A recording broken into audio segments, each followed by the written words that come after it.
Hello to everybody out there. I am none other than Rabbi Pinchas Landis of Partners in Torah of Cleveland, and I am here with the one, the only Rabbi Gamliel Nassan Halevi Spero of Yeshivas Avrahams Torah of Cleveland. Rabbi Spero, how are you doing today? You mean me? Yeah, you. How you doing? Good. Well, that's good because you're louder this week. I heard my voice is not projecting properly, so I'm going to speak very loudly on this podcast. It's either that your voice is not projecting properly, or I am just too loud to overcome, and that's a possibility too. So we'll see what ends up happening. But first of all, we want to wish you a Baruch Rofa Cholim. We have gotten so many complaints the past few weeks that we took a little hiatus, and we had to let everybody know it's because Rabbi Spero was not feeling himself. He was feeling like he was somebody else. I'm not sure who he was feeling that he was. But I won't bore everyone with all the detail. I had some sort of virus, but whatever. By the way, it was not the China virus. It was not COVID-19. It might have been SARS. I think it was SARS. Personally, I think actually swine flu. I think Rabbi, Spero, whatever, hanging out a little bit too much in barnyard places, because we all know that he's a part-time farmer. Not farmer. What do you call a person who takes care of animals at barns? I don't even know what that person's called. A zoologist, a farmerologist, an animalologist. Whatever it is. Anyhow, so we missed a few weeks, so we have to get back into things. We have to discuss. I want to raise a question, Rabbi Landis. Maybe you could help me. Well, but before we get to the questions, Rabbi Spero, we need to make sure our compass is set properly. We need to make sure that all of our lauding fans realize that this is our 99th episode of the Rabbis podcast. Well, not really the 99th episode of the Rabbis podcast. It's maybe the 40th episode of the Rabbis podcast. But if we count Rabbis Off the Wall, Rabbis Without Borders, and the Rabbis podcast, we've gone through 3 names in the past 99 episodes. But this is our 99th episode together, and we have a very exciting 100th episode celebration coming to you in our next episode. We're going to have a very, very special guest, Rabbi Beryl Gershenfeld, the Rosh Yeshiva of Yeshivas Machon Yaakov, Machon Shlomo, and the head of Meor International. Rabbi Gershenfeld if you don't know who he is, he's a fascinating scholar, fascinating Talmud Chacham, a tremendous Marbitz Torah, a tremendous spreader of Torah, and a tremendous he's considered one of the Gedolim, if not the Gadol, in the Kiruv world, in the Jewish outreach world. And beyond that, he's also Shmuel Kamenetsky Shlita's man on the ground in the land of Israel. So he gets a lot of he's always in the middle and in the thick of things with the back and forth between Eretz Yisrael and the exiles. So we're very excited to have him on our 100th episode anniversary party next week. Get geared up for that. Okay, Rabbi Spero, what was your question? It's exciting. So we've been doing this for 99 years. And also, doesn't feel like it, but it's actually been 99 years. I think it's about 1.2 million episodes. I might be off slightly, but it's somewhere around there. And we're very excited. Here's my question about Landis. Now you're sounding a little like Joe Biden, who was serving in the Senate for 180 years. Anyhow, sorry, President-elect Joe Biden. No politics on this show, believe me. That's not politics. That was just stating. I'm just quoting the president-elect. And by the way, even climate president-elect is now a political statement. So you're right. I really got to be careful. Anyhow, the question I've been having is. And there's really 3 parshias that feature Avram Avinu, Lech Lecha Vayera, and Chayei Sarah. Chayei Sarah is not 100% Avram, but it is to a large extent.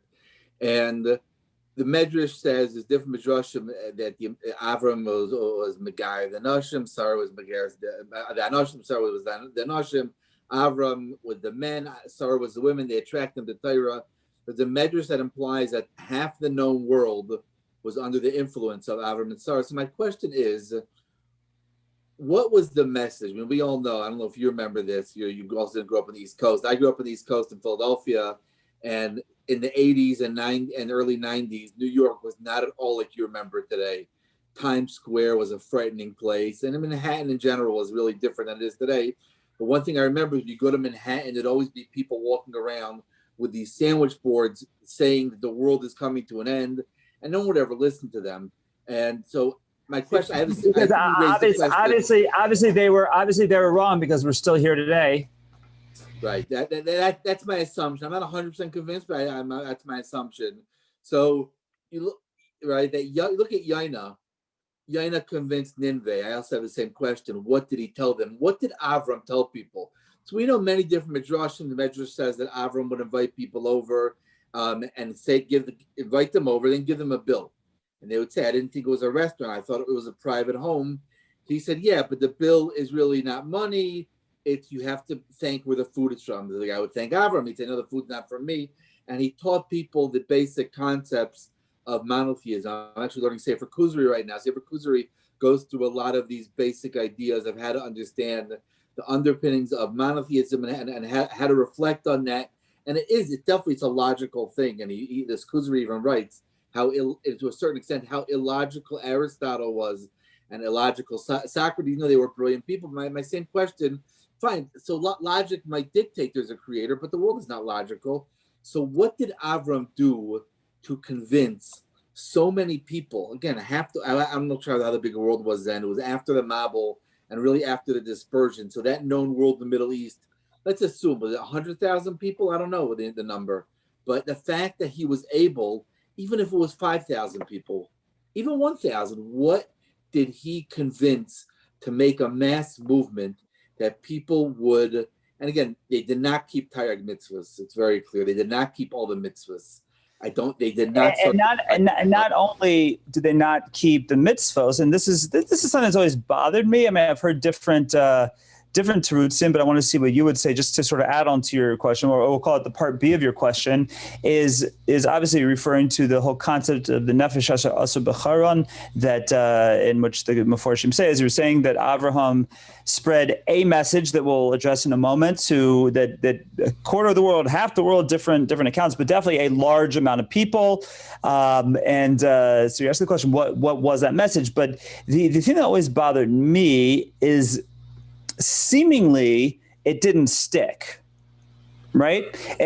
In other words, I'm going to leave that as a second question, because I think first we have to answer what was that message.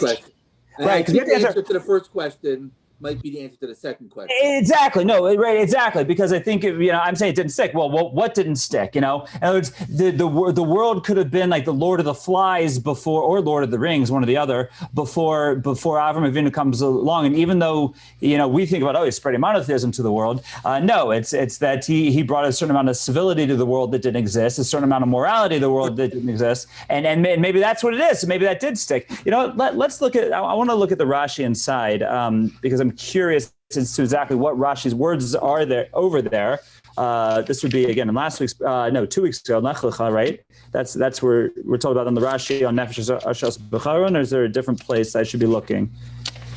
I would assume it's that Rashi, but I think you could say also is number one, yes, it was not a message of keeping Taryag mitzvahs. I'm assuming it was Sheva mitzvah and Nayach. And I think even it's interesting, amongst the 7 Noachide mitzvahs, Chesed is not one of them. There's no commandment for non-Jews to perform Chesed, but it seems like Avram did encourage the world to perform Chesed, to give to each other, right? And the truth and the idea of Chesed, there could not be a creation without people performing Chesed for each other. Just the fact of sharing, that people create things and they share them. Sometimes they sell them, sometimes they share them for free, whatever it is. But there is even like today, a project like Wikipedia. I think Wikipedia is an amazing thing that you can find out so much information, and any book report that needs to be done, you never need to look at anything except for Wikipedia. You even give sources, but that's really done for free. I think that is an amazing idea to me that people. So that is in the spirit. I always assume that in your free time you go in and change Wikipedia articles to make them false information, right? Okay, just making sure. I always write crazy things, that. I looked in the Sesame Street Wikipedia, and they wrote there, the Snuffleupagus is not real. It's only a figment of Big Bird's imagination. And I changed that, and I wrote, no, he actually is real. I did a lot of different things on the Sesame Street Wiki. I think I was probably my greatest body of work was the Sesame Street Wiki that I spent a lot of time on. But okay, so let's start with Rashi because as actually, by the way, I was remiss in mentioning that all the Torah that I'm teaching right now is Lili Nishmas Rachalea Bas Pinchas. My grandmother passed away last week, and my father's actually still in Shiva. And by the way, anyone out there who still like to participate in our Mishnayos learning, we got a few Masechtas left, not many, and many of the early adopters, the first ones to go, like Kalim and Yevamos, those are already taken. So you'll have to find something else. But please participate. If you need the link, you can text me or whatever. But one of the things I actually said in Levaya is my grandmother was, in my hesped, that my grandmother could say so much with a facial expression of just the raise of an eyebrow. And I actually compared her at some level to Rashi. The part of the godless of Rashi is that Rashi says so much in just short, pithy statements. And that's really, I think, been the godless of Rashi for 1,000 years, is that he could say so much in so few words. And, so I do want to get the words of Rashi specifically on this, because I think we'll start to see an answer unfold. So this is Rashi, Parshas Lech Lecha, on the words Asher Asa B'Charan, on, the souls that were made in Haran in our scroll, I guess. So it says, Shehichnesu tachas kanfei Shechina, that he brought them beneath the wings of God's presence. And then what you quoted before, Avraham Nashim, that Avraham converted again, we're going to lose, let's leave that word loose for a moment. He was Megayer, the man, Sarah Megares Hanashim, and Sarah was Megayer the Nashim, Umala alem because of Kilu Asom. And therefore the verse treats as if they made them, because they brought them under God's presence, they were Megayer them, and that makes as if they made them. But this is never quoted. Rashi says a pshuto shamikra, right? Because Rashi has given us a drush, given us something more homiletic, but he gives a simple understanding. And as we know, there is a concept of a mikra yotzim de pshuto, that a verse never goes out of its simple meaning. So the simple meaning is not this homiletic meaning we were saying. The simple meaning is what, says Rashi? Pshuto shamikra, avadim v'shifchos shekanu lahem. It was the servants and the maidservants that they had acquired, right? So it's interesting. So again, and another thing just to say on learning Chumash, that a drasha and a pshuto shemikra should always be at some level connected. So at the starting level, I and again, I'd missed that in the 10,000 times in my life I'd seen the Rashi, but that's a beautiful Rashi, even the pshuto shemikra, because one of the questions, at least in my line of work, I get quite often, especially nowadays with the movement that Rabbi Spero is very involved with, the Black Lives Matter movement and the woke, whatever woke means, not quite sure what that means, but I know Rabbi Spero is very active in that movement. He was definitely he was shipped off to Michigan on election night, and he was in a motel there waiting just in case there's some rioting that was needed to be done, with some posters pre-printed but to look like they were just made up on sheets with spray paint. But anyways, so a question that I get quite often, I don't know if you get a Rabbi Spero with your clientele, but when people open up an art scroll, open up an English translation of the Chumash, and they see the word slave. Actually, I don't even know if art scroll translates that, but you often see the word Eved translated as slave. And I always say that's a mistranslation. There's no such thing as slavery in Judaism. There's Avdus, and Avdus is very different than slavery. Again, different categories of Avdus. There's Jewish Avdus, non-Jewish Avdus. You still own, in other words, they own these people, though. There is an ownership of the people, but it's not. But again, when you hear slavery, you think the African slave trade. You think terrible things. That is definitely not what Avdus was. I mean, it wasn't. It just wasn't. I mean, I guess you're right. There was a bias and ownership.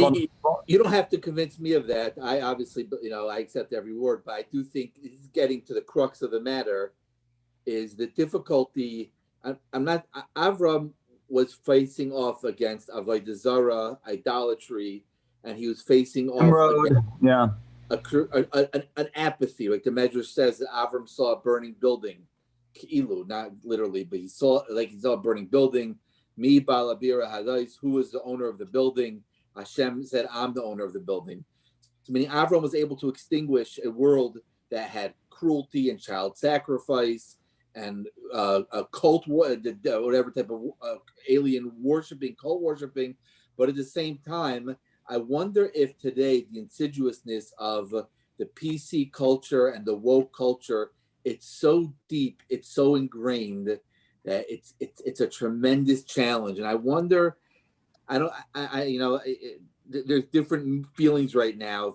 I'm sure you know this better than I do, in the Kiruv movement. Is there a future of the Kiruv movement, or is it essentially going to happen that the Orthodox community will close ranks because there is just not going to be, the people? How long will it be to the United States that there will be groups of people who want to ban the Chumash? The Chumash is anti-gay, it's pro-slavery. There's no doubt in my mind that it's going to be on the agenda at a certain point soon. In Europe for sure, and in America also. So right. The point is that I think the miraculousness of Avram did, yes, we can do it in our own way. And we could do it through, I think the key, also the other thing I want to say about Avram, the key point is through the Ava, through the Chesed, that he loved people. But I think we're up against a very difficult task right now, that's for sure. Right, but again, the one point I wanted to throw in there on Abdus and Shifchus, the whole concept of being Eved or Shifcha, at least Eved Knaini and a Shifcha Knainis, is that, and this I always explain, I think it is an intellectually honest explanation that Abdus was a form of converting to Judaism, because what did an Eved Eved Knaini or Shifcha Knainis have to do before becoming such status? The males, the Avadim, had to go to mikvah, they had to have bris milah, and they had to follow, not Taryag mitzvahs, but Tar, 613 minus 7, right? My math is slow today. That's 613 minus 7 is 607. 606. No, they had to observe. Right. Taraz, right? The 607. The non-time bound mitzvahs. Right, so 606. It's 613 minus 7, so it's that's 606. I'm sorry, 606. Right. So it's not really mitzvahs. There's only 7 mitzvahs on grama. Yeah. Yeah, there's only 7. But anyways, bottom line is, it was a way of converting to Judaism. And what happened if and when the time would come that the master would free the Eved or Shifcha? What happened then? Did they go back to being an Idumean? Right, because I love the Idumeans, I actually don't love the Idumeans, but anyways, love to say the name Idumean. But did they go back to being an Idumean? No, they became Jewish, full-blown Jew, right? And did they need? I hear what you're saying, but we still. Again, not from my perspective. Again, but why am I? Okay, this is a separate discussion. I agree, separate discussion. Why am I bringing it up? Because that's what Rashi is saying is Pshuto Shemikra by what Avraham and Sarah did, and then he says they were Megayer, right? So there's definitely a layer. What I'm saying is there's a layer of Gerus here. Now, I have a friend, you might know him, he used to live here in Cleveland, a guy named David Katz, and now lives in Eretz Yisrael. David, he's originally from here. He grew up in, I think he's originally from Didnt, but he lived here. He became from here, and then he goes to Eretz Yisrael. He's become, I think, he's the world expert in Hilchos, or not really Hilchos, but the Sugya of Gerus. And when I say the Sugya of Gerus, the first thing he'll tell you is Gerus is not a monolithic Sugya. There's Ger Toshav, there's this one, there's that one, there's many different types of Gerim. Like we think of Gerim colloquially as meaning a convert to Judaism, but there's many different layers and levels of what that means within Chazal, within Tanakh, and therefore I do think that Rashi is saying pretty clearly at the time that Avraham and Sarah were doing some type of gerus with these people, but it was definitely, as you're saying, not getting them to observe 613, because there wasn't 613 yet. And even Avram, Yitzchak, and Yaakov's observance of 613 was not begetter mitzvah v'aiseh. It was not in the realm of being commanded to do so. It was their innate understanding of the world. And seemingly they felt no need to teach it to their students. So again, it goes back to your question, was it, as I often taught and assumed, which would lead to my follow-up question, that the gerus here was a gerus of monotheism, that they were bringing these people away from paganism and to monotheism? Or is it along the lines of what you're saying, that maybe it wasn't that far, but was bringing them away from some of the less desirable actions of the world at that time? Well, the fact that Rashi says Kanfei Shechina, the Shechina always, what does the Shechina mean? Shechina means that the divine presence that's present in the world because of the mitzvahs of Klal Yisrael, right? In other words, the mitzvahs that we do create what's called a dir b'tachtainim, a dwelling place here in this world where Hashem can live. So I think what Rashi is saying is that the emphasis to these people was that they can create a world where there be a godly presence. So that, I mean, Rashi's obviously not agreeing with those midrashim who say it was half the world, because then there's no element of ownership. Sarah and I don't think Avram owned that many people. It's a very the other thing that's bothering me, and this is a little bit of an aside, but my understanding at least is that Avram doesn't become wealthy until they go to Mitzrayim, until they go to Egypt. Right. So what's this wealth that Rashi is referring to, or at least the Avadim and Shifchos is referring to? I don't know. But there's certainly I think we can take from it is, I guess the message we can use is, again, what will happen in the future is Min HaShamayim. But what we can take from it is, number one, I think to give people the idea of chesed, right? The best way we can convince other people is the idea of loving kindness, right? That's what I think right now is, America, not getting into politics, is so bitterly divided. It's really a tragic thing to see. It really is a tragedy to see the hatred between the two sides. And I'm disgusted by the whole thing. I'm not taking sides. I'm certain some of those who know me know that in certain ways I lean towards a certain perspective. But on the other hand, I also can realize that people do have other perspectives, and the hatred that's come out is just really regrettable. And what's funny to me about it, or sad or ironic, you're never going to convince anybody through this hatred, through this bitterness. You listen to some of these talk show hosts on both sides, such bitterness, it will accomplish zero. And the idea is that to at least have some attempt at understanding other people and chesed and seeing other people, understanding, and when your person sees them, and that's how a person could bring the Shekhinah. If especially when the Jewish people are called Banim Atem LaHashem Elokeichem, we're Hashem's children. So it's an interesting machlekes in the Gemara and Kedushin, to what extent we're called children. Is it all of us? Is it only when we're doing the will of Hashem? But it's incumbent upon us to realize that. But what we're also facing, though, in the wokeosphere, as some people call it, is very, very, very difficult. And it's just, I don't know. But look, if you look at Sefer Yeshaya, whenever it talks about Golas.